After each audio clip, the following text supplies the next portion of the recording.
If you guys lacking coins for all the new cards that are out, then check out mulefactory.com. They're the cheapest site I've found for coins. They deliver in 5 minutes. And if you use TGC Kurt5 at checkout, you get 5% off your order. Check them out with the link down below now. What's up guys, Curtis here and welcome to a brand new FIFA 10 to FIFA 17 episode. Today, we have one that is a little bit different and I'm going to explain that shortly. There is some housekeeping I need to do first. Firstly, I probably do look ridiculously red. As I'm sure you guys know, the weather, I mean, of course you know, well, if you're not in England, you might not. The weather is a little bit mental right now. I haven't even got my studio lights on because it's that bad. Currently, I'm recording this Friday at 3 o'clock. I checked on my phone, it said it was 29 degrees. You're going to be hearing a lot of lorries and stuff drive past because I have to have my window open. I've tried to have it so that the microphone is blocked from the window, so hopefully it's not too noisy. But it's crazy hot that I cannot close those windows. Another real quick bit of information, just to let you guys know, if anyone used to watch my Football Manager series, the Journeyman Save, I have restarted it on my second channel. So if you like Football Manager, click the link down below and go check out the Football Manager Save. But today, we're going to be looking at all the confirmed transfers so far and how they have changed. I'm currently, at the time you watching this, will be on my way to Wembley, because I'm going to watch Arsenal at Wembley today. But we are going to look at these important transfers, and there's some pretty interesting ones. So, first and foremost, let's do the first player. Quick heads up, by the way, lads, by the time of me recording this, Man City hadn't confirmed the signing of Bernardo Silva, so he won't be featured in this episode, but he will be in the next one. Hope you enjoy it nonetheless. So, in my opinion, this is quite an exciting one. It is Youri Tielemans. He is a very, very good player. He's been one of those wonder kids for a few years now, as you'll see in his previous cards. He's ended up with an 88 rated Team of the Season card, which in my opinion looks unreal. And I kind of want to link him up if hang on, I don't know if he's in my squad as, yeah, imagine this link, guys, that perfect link. Pretty unreal, but his stats are still fantastic and he's got a great card now. He, if you don't know, has just signed for Monaco. I'm going to try, maybe in the top left, I'll edit this in afterwards to have the players' new cards. Basically, it won't be crazy quality or anything. It'll just be their new badge. No, like, updated stats or anything. Maybe updated stats. Who knows? I don't know what I'm going to do. But if we go back to FIFA 15, that was his first year on the game. He was playing for Anderlecht. And he has done it the right way, in my opinion. You see all these young players like Odegaard who are just eager to get out of their club straight away and go and get their big money move. Youri Tielemans has been linked with a big move for years and years now. But I think he was smart to stay at Anderlecht and kind of just grow as a player and get better and better. Each year he has, I think he may have been like got voted like Young Player of the Year in Belgium or something like that. Very, very good player. 73 rated card there. Following season, he finally becomes a gold for last year for FIFA 16. Is it just me, or does that look like the FIFA 17 design? I didn't remember that being the FIFA 16 card. That really confused me. He had a gold there, and then this year, obviously, he had that gold card and got his Team of the Season. A very, very sick card. Looks unreal. Cheap on FIFA too. Shame he's a little bit slow, but some crazy, crazy stats. And having him at Monaco next season is going to be very, very exciting. He seems to just suit that team perfectly. A young, upcoming player.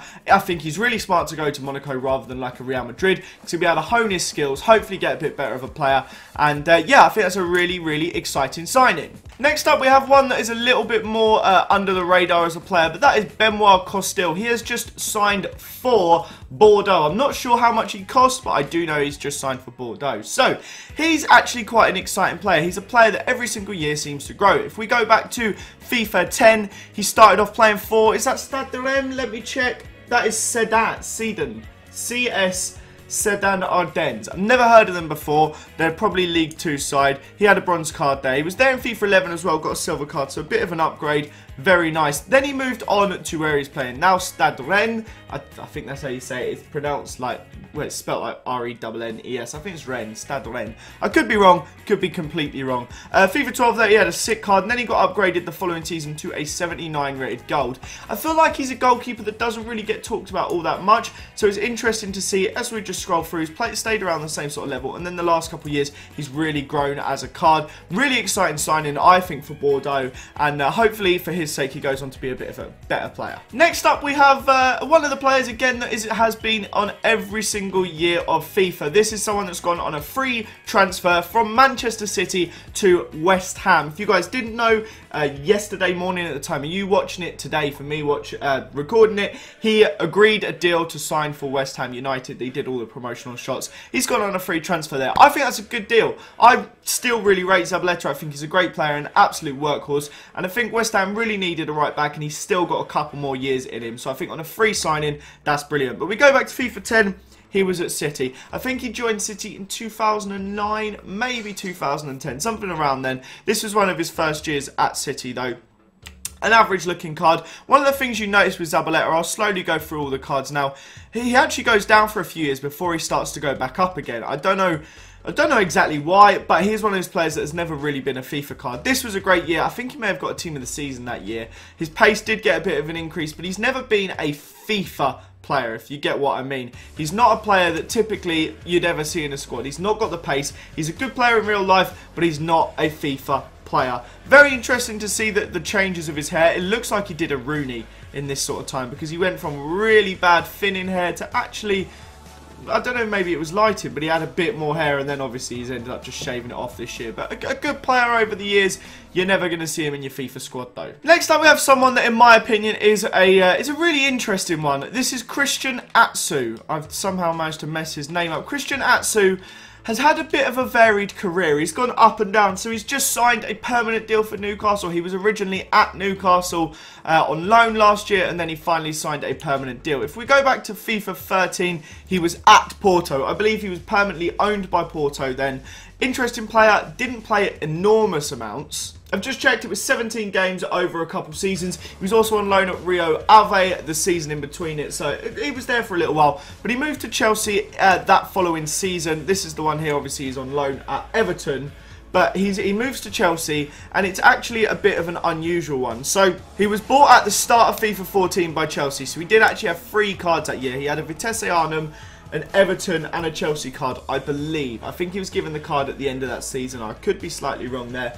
But that was only on loan. He never really he never played a single league game for Chelsea. All his time there, he was on loan every season. He was out on loan at Everton, then he was out on loan at Bournemouth. Then he still had his Chelsea card at the start of the year when he returned from his loan, a centre mid one, which is quite interesting with that pace. And then obviously on loan at Newcastle. If we look at his career history, it was Porto, Rio Ave on loan, Chelsea, then Vitesse on loan, Everton, Bournemouth, Malaga and Newcastle all on loan before finally being signed permanently by Newcastle. What I think is quite interesting is he's actually played 42 games for Ghana since 2012 before Chelsea even signed him, and he hasn't really played, he's only played like 70 professional games for a club, so that's mental that he's nearly played as many internationals as he has club games. But very exciting player, and it'll be interesting to see how he gets on for the next few seasons, especially next year in the Premier League with Newcastle. Next up, we have one that interests me probably a lot more than a lot of you guys. It hasn't been officially announced, but it is almost, it's Kolašinac, isn't it? It is almost just nailed on that it's going to happen. Everyone seems to assume so. It's apparently a done deal. I probably should have waited for it to be confirmed, but I'm confident enough in that it will happen. That is Kolašinac, of course, to Arsenal, as you can see, that way, sorry, on a free transfer, apparently. He actually, it was announced 30 minutes ago, he's in the team of the season for the Bundesliga, so he hasn't actually got his card in game yet, but I think that's quite exciting that he has a Bundesliga team of the season card and supposedly signed on a free transfer for Arsenal. He's a very versatile player. As we go back to FIFA 13, you'll see he had a centre-back card actually down as German, one of many players that start off as German and end up going to Bosnian cards, Turkish cards, things like that. It tends to happen quite a lot. But centre-back card, then he moved to left-back. That's kind of where he found his home. You can see him being versatile like Nacho Monreal has, where he can play left-back, left wing-back. He actually got a left-mid team of the season, which means you'd expect him to be part of the 3 at the back as the winger. But also he can play at centre-back too. So very useful player. Each season his stats seem to go up and up. He ended up with a gold and then a 77 rated gold this year, as well as his team of the season, which is in the mid to late 80s. I think it's 86, 87 rated. In fact, I'll check for you right now. But hopefully it seems to be all done. Like there's loads of Instagram leaks of him saying Arsenal stuff and all that sort of thing. But if I look at his card right now, it is a left mid that is 88 rated. So a very good card indeed. But yeah, it seems almost nailed on that he is going to Arsenal this this summer on a free. I'd expect it to be announced next weekend, probably after the FA Cup, I'd assume, on the 1st when the window officially opens. But next up we have Jermain Defoe. A pretty interesting history for this guy. It hasn't been again completely announced, but it is assumed he will be signing for Bournemouth. It's basically all done. They just need to announce it apparently on a free transfer again. But if we go back to FIFA 10, you'll see he had a Tottenham card, a really sick card actually. You could see yourself using that in FIFA. 87 pace, good dribbling, good shooting, a very decent little card there. Following season, he is hit massively by the pace downgrade. His shooting goes up. Most of his stats do go up, but sadly not good enough. FIFA 12, he goes back up in pace again. A pretty sick card, but he's not really going to be used in FIFA again now. He's going down a little bit. He's not the player he was. FIFA 13, stats aren't so bad. Pace is okay. Shooting's okay, but still not very good. Then the following season, he moves to the MLS. It shocked a lot of people at the time. He moved to Toronto FC. He scored hatfuls of goals. He was a very, very good player, but a lot of people thought for a few more years he could still do a huge job in the Premier League. And he wasn't really, he was good in the MLS, but he was missed. He had 2 seasons out there before returning to Sunderland. He's been Sunderland's top scorer for 2 seasons in a row now, and it looks like he's nailed this move to Bournemouth, and it suits him. I feel Bournemouth are a very good side for him, that he should get a lot of chances, and you'd expect him to get another 10-15 goals next season for sure. Now this one is quite interesting in my opinion. This is, his name is Cristiano Piccini. I didn't click the P then for some reason. He's a player that I've actually kind of seen a bit this year because I had his red card. That is how I know of him. A little bit of an interesting one. So he's playing at Real Betis at the moment, but not because he's just signed for Sporting. A very interesting one. He doesn't really, in my head, you wouldn't picture him as a Sporting sort of player, but could be very interesting for them, could be a good signing.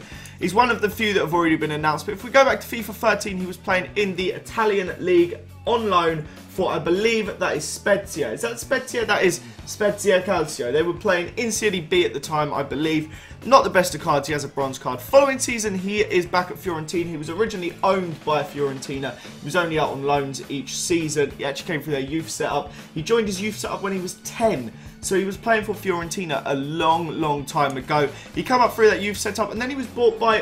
he actually only went on loan to Real Betis. He was then bought permanently the following season, and his card went up and up each season, and you'd expect next season for him to probably have like a 79 rated card and be playing for Sporting probably quite regularly. Last but most certainly not least, we have one that is quite an exciting one of the biggest signings of the episode.